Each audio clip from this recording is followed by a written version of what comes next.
2019년에 시작하게 되었죠.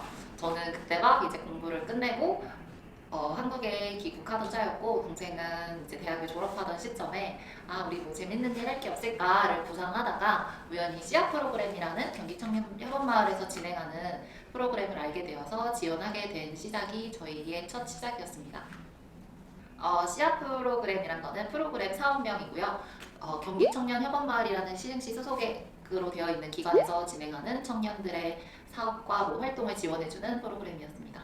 지원 방법으로는 사업이 올라오는 뭐 홈페이지를 검색하거나, 아니면 저희는 카카오톡에 친구 추천을 해놨더니 그쪽을 통해서 공고 알림을 알게 되어서 사업을 진행하게 되었어요. 처음에는 진짜 고민이 많았어요. 사실 사업이라는 걸 생각하고 시작한 활동은 아니었고, 재밌는 활동을 할 수 있는 게 뭐 있을까 고민을 하다가 지원하게 된 사업이었는데, 동생이 동양화를 전공하고 저는 비즈니스를 전공했는데, 우리가 함께 할 수 있는 게 뭐가 있을까를 생각하다가 우리 그럼 클래스를 진행해보자 라고 구성해서 클래스를 처음에는 계획했었는데, 사업의 형태와는 맞지 않는 활동이라고 여겨져서 주무관님의 피드를 받아서 그런 클래스를 미리 혼자서도 진행해 볼 수 있는 그런 키트를 개발하는 방향으로 바꿔서 동양화를 사람들에게 손쉽게 알릴 수 있는 동양화 키트 제작을 사업명으로 해서 선정되었었습니다. 오늘 받게 되었는지 먼저 씨앗 프로그램 같은 경우에는 청년들의 활동 경제적인 지원을 해주는 프로그램이었어요. 그래서 금전적인 지원과 공간 임대 그리고 교육 지원, 이렇게 세 가지, 크게는 세 가지로 나눠져 있었는데요. 첫 번째로 금전적인 게 가장 큰데, 처음에는 무려 500만 원이라는 돈을 지원을 받는 거였어요. 사실 많은 프로그램들을 진행하고 보니까 엄청 큰 돈은 아니지만 사실 청년들에게 뭔가를 시작하기에는 아주 좋은 기회이고 좋은 시드머니가 될 수 있는 프로그램이었던 것 같은데, 총 500만 원 중에서 자부담금을 자부담금 10%인 50만 원을 저희는 가지고 500만 원의 지원금을 받아서 550만 원으로 사업을 시작했었습니다. 근데 그 중에서도 50만 원은 동생과 저와 반반 내서 25만 원으로 시작하게 되었었죠. 이런 지원금을 많이 둘러보다 보면은 다양한 지원금이 어떻게 활용될 수 있는지 기준을 굉장히 잘 봐야 하는데요. 경기청년 협업마을에서 지원해줬던 프로그램 같은 경우에는 재료비 제작비, 뭐 홍보비와 같은 일반 수용비 정도로만 쓸 수 있는 지원비였어요. 그래서 인건비라던가 임차비 아니면 장비 구매비 이런 거는 좀 되는 부적합한 지원금이었어서 저희는 주로 키트를 구성하는 재료비 정도로 사용하게 됐었죠. 그래서 저희는 궁극적으로 목표는 키트를 만들어서 이걸 어떻게 팔까, 판로를 뚫는 것도 굉장히 고민이었어요. 근데 사실 처음 시작하는 분들이 뭔가를 제작하고 아이템은 있지만 세상에 내놔서 어떻게 팔 수 있을지가 참 어려울 텐데, 저희는 그래서 펀딩이라는, 요즘에 많이 진행되고 있는 펀딩이라는 플랫폼을 이용해서 그 중에서도 다양한 펀딩 중에 문화예술에 좀 더 조예가 깊은 방법을 통해서 판매하고 펀딩하게 되었습니다. 그래서 지원비로 받은 550만 원으로 뭐 펀딩에 들어가는 물품이라던가 뭐 하다못해 명함, 로고, 그리고 다른 뭔가 제작하기 위한 목형비부터 시작해서 되게 다양한 부분이 필요했는데, 그걸 지원금으로 받아서 펀딩 키트를 하나 제작하게 되었고, 그 키트를 펀딩에 올려서 500만 원이라는 수익금을 올리게 됐었습니다. 사실 550만 원 지원받아서 500만 원 번 거면 그게 그거 아니야 라고 할 수도 있는데, 사실 지원금으로 사용되는 돈 안에는 제품비도 있지만 그걸 위한 제작비도 따로 있기 때문에 그런 제작비는 사실 지원금이 없었으면 저희가 순수히 다 투자해서 개인 사비로 시작했어야 하는 부분인데, 그런 부분을 지원금에서 절약할 수 있어서 좋은 기회였던 것 같고, 진짜 순수하게 저희가 처음으로 번 진짜 시드머니 500만 원으로 지금의 이런 공간까지 운영하게 된 화질이 되었습니다.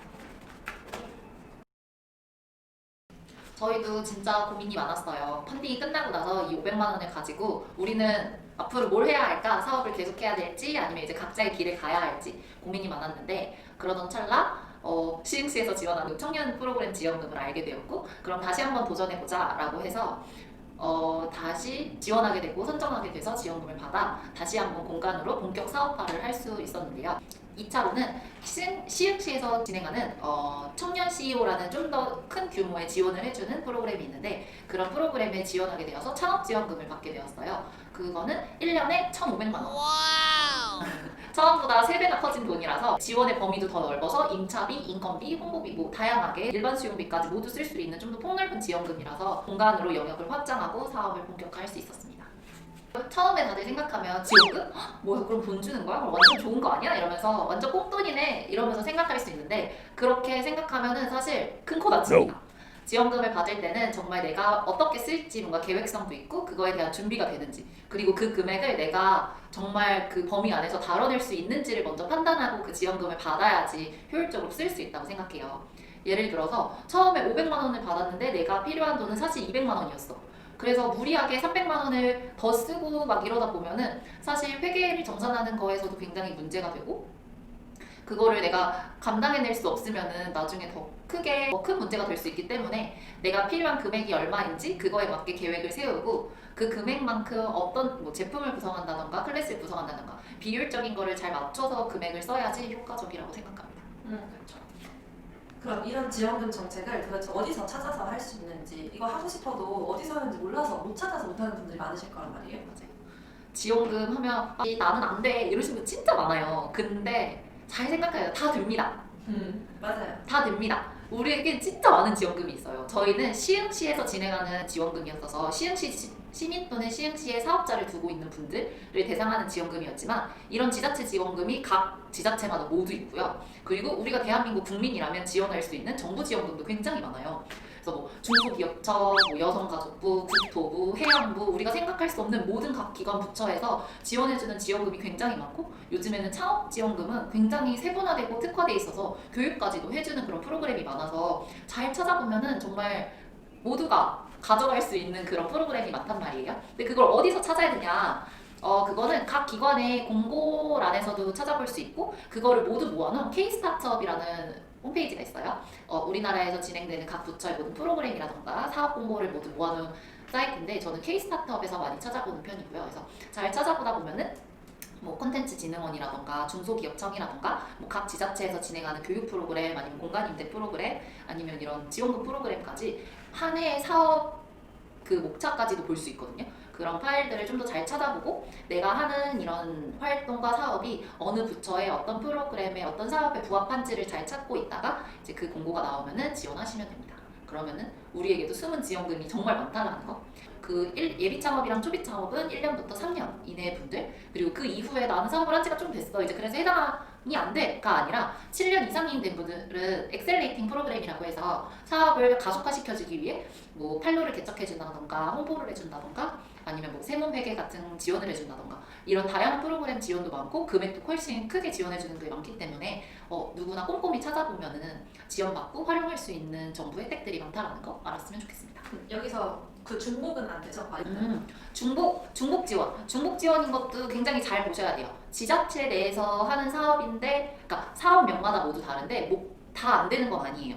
그래서 뭐 시흥시에서 하는 하나의 사업에 당첨이 됐는데 다른 걸 또 받고 싶어요 했을 때, 그럴 때는 같은 지자체 안에서는 안 될 수도 있는데, 뭐 하나는 시흥시에서 받고 하나는 뭐 경기도청에서 받았어요 이러면 될 수도 있고, 그래서 각 부처 소속이 어딘지를 잘 확인해 보시고 사업 공고문을 잘 확인해 보시면 뭐 중복 지원은 안 됩니다라는 항목이 있을 경우에는 불가능하고, 아닐 경우에는 뭐 중복 지원이 가능한 사업들도 있으니까, 그래서 한 해 여러 사업분을 받아서 다양하게 운영하시는 분들도 계신다고 저는 알고 있습니다. 네, 꼭 확인해 주세요.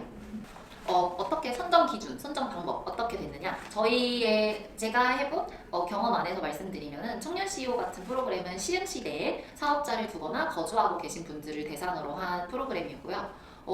생각보다 경쟁률도 굉장히 높았어요. 각 분야의 사업군도 굉장히 다양했고, 그래서 지원을 하기 전에 내가 어떤 사업을 할지 사업 계획서를 꼼꼼히 작성해 주셔야 되고, 사업 계획서가 통과된다면은 PT 발표를 하게 되는데, PT 발표 때도 나의 예산 항목에 대해서 왜 이런 예산 항목을 짜게 되었고 어떻게 사용할지, 그리고 어떤 사업을 하고 있고 어떤 금액으로 사용할지에 대해서 좀 더 세부적으로 해주면은 되지 않을까요?